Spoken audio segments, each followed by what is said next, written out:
"We are holding our own." Those were the last confirmed words transmitted from the SS Edmund Fitzgerald.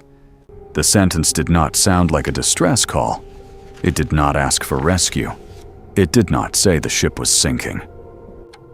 At 7:10 on the evening of November 10th, 1975, Captain Ernest McSorley spoke by radio with Captain Bernie Cooper aboard the nearby freighter Arthur M. Anderson. Cooper had just warned him about another ship moving north through the storm. Then he asked how the Fitzgerald was managing its earlier problems. McSorley answered with 5 calm words. "We are holding our own." About 10 minutes later, the Fitzgerald disappeared from the Anderson's radar. No distress call followed. No lifeboat was reported. No member of the 29-man crew survived. For the people who later reconstructed the loss, that final sentence became the boundary between a ship still moving towards safety and an empty section of Lake Superior. The Edmund Fitzgerald was one of the largest and most recognizable ships on the Great Lakes. At 729 feet long, the American bulk carrier was built to move enormous quantities of iron ore across the inland seas. Its long deck was lined with cargo hatches. Its living quarters and pilot house stood near the bow, while the engine room and additional accommodations were located far aft. On November 9th, 1975, the Fitzgerald loaded more than 26,000 long tons of taconite pellets at Superior, Wisconsin. Its destination was Detroit, Michigan. The ship left the dock that afternoon under Captain McSorley, an experienced Great Lakes master who had worked for the vessel's operator for decades. Later, the Arthur M. Anderson departed from Two Harbors, Minnesota, on a similar route. The two ships were separated by miles of open water, but they remained in radio contact as the weather deteriorated. A major storm was developing over Lake Superior. Storm warnings were issued during the early hours of November 10th. Rather than continue along the usual southern route, the Fitzgerald and the Anderson moved north, seeking some protection from the Canadian shoreline. For a time, the Fitzgerald pulled ahead. Then the storm intensified. Wind and snow reduced visibility. Heavy seas struck the ships from behind and from the side. As the direction of the wind shifted, the Anderson's crew could no longer see the Fitzgerald, but they continued to track it by radar. That radar contact became more important as the afternoon passed. At about 3:30, McSorley called the Anderson. The Fitzgerald had damage.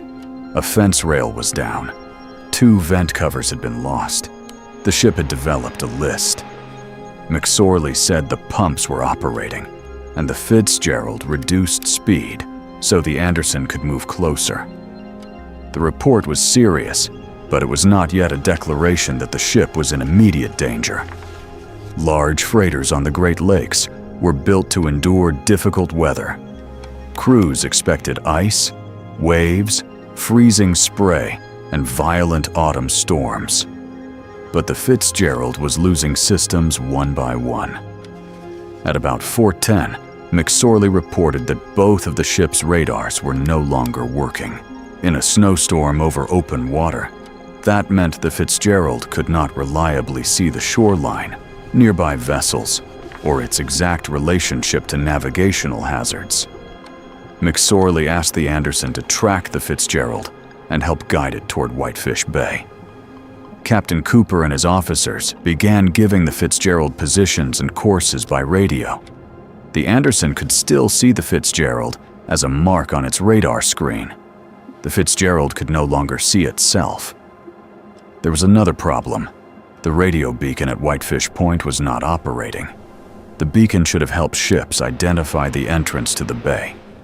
With both radars down and the beacon unavailable, the Fitzgerald was moving through the storm by information received from other vessels. A pilot aboard the Swedish ship Avafors also spoke with the Fitzgerald. During one transmission, McSorley was overheard telling someone aboard his ship not to allow anyone on deck. He also described a bad list and some of the worst seas he had encountered. That radio traffic did not sound like ordinary conversation. But the ship continued moving. Whitefish Bay was ahead. Inside the bay, the water would be more protected. If the Fitzgerald could reach it, the worst part of the crossing would be over. The Anderson remained behind, watching the radar and passing navigational information forward. At 6:20, Captain Cooper told the Fitzgerald where it appeared to be in relation to the Anderson. At 7 o'clock, he reported that the Fitzgerald was about 10 miles ahead. The two ships were close enough to communicate, but far enough apart that the Anderson could not see the Fitzgerald through the darkness and snow. At 7:10, Cooper radioed again. A northbound ship was approaching the Fitzgerald's path. After giving the warning, Cooper asked about the problems aboard the ore carrier. The answer came back. "We are holding our own." It was a restrained answer from an experienced captain. The pumps were still running. The ship was still moving. No order to abandon ship had been heard. No emergency signal had been sent. Nothing in the sentence announced that the Fitzgerald was only minutes from disappearing. At about 7:20, the Anderson's radar was checked again. The Fitzgerald's mark was gone. At first, that did not prove the ship had sunk. Heavy weather can interfere with radar. Snow can obscure targets. A vessel can disappear temporarily into interference, or move into a position where the return becomes difficult to identify. The Anderson called the Fitzgerald. There was no answer. It called again. Still nothing. Visibility began to improve. Lights could be seen on shore and on another vessel farther away. The Fitzgerald should have been much closer, but no lights appeared where the ship was expected to be. For more than an hour, the Anderson tried to raise the Fitzgerald by radio. Other ships were contacted. They could not find it on radar either. Eventually, Captain Cooper notified the United States Coast Guard that the Fitzgerald might have suffered a casualty. The storm had damaged communications and limited the Coast Guard's ability to respond immediately. The Anderson was later asked to turn back into the same violent seas and search. Its crew did. They found debris. They didn't find survivors. The Fitzgerald had gone down about 17 miles from the entrance to Whitefish Bay, in approximately 530 feet of water. All 29 officers and crewmen were lost. No distress call was heard by another vessel or a shore station. That absence became one of the most difficult facts in the investigation. A ship large enough to carry more than 26,000 tons of cargo had vanished between routine radio exchanges. There had been enough time to report damaged vents, a list, failed radars, and operating pumps. But there was no final warning that the ship was sinking.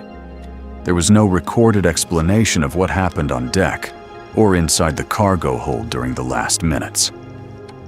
The wreck was located on the bottom of Lake Superior, broken into two major sections.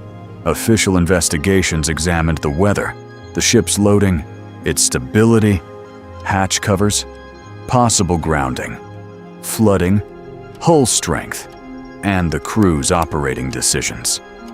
The National Transportation Safety Board concluded that the probable cause was sudden, massive flooding of the cargo hold after one or more hatch covers collapsed under heavy boarding seas. The United States Coast Guard reached a related but different conclusion, placing greater emphasis on ineffective hatch closures and progressive flooding. Not everyone accepted those explanations. Other investigators, mariners, and researchers have proposed structural failure, damage from shallow water, or extreme waves. Decades later, the exact sequence remains uncertain. That uncertainty matters, because the last radio message does not solve it.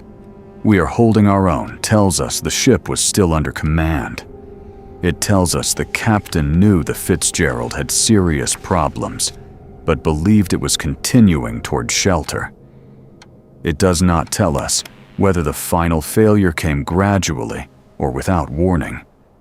It does not tell us what the crew saw after the radio fell silent. The surviving archive is built from people who were outside the ship.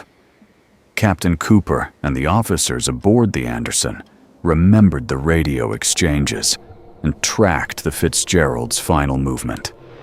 The crew of the Avafors heard fragments of communication.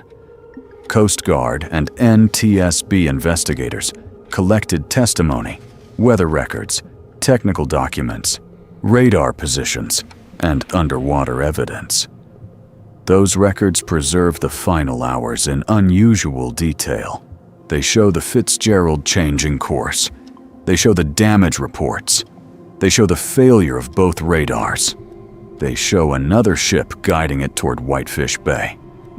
Then the record narrows to one sentence: "We are holding our own." The words became famous partly because they do not sound final. There's no farewell in them, no panic, no prediction that the ship will disappear.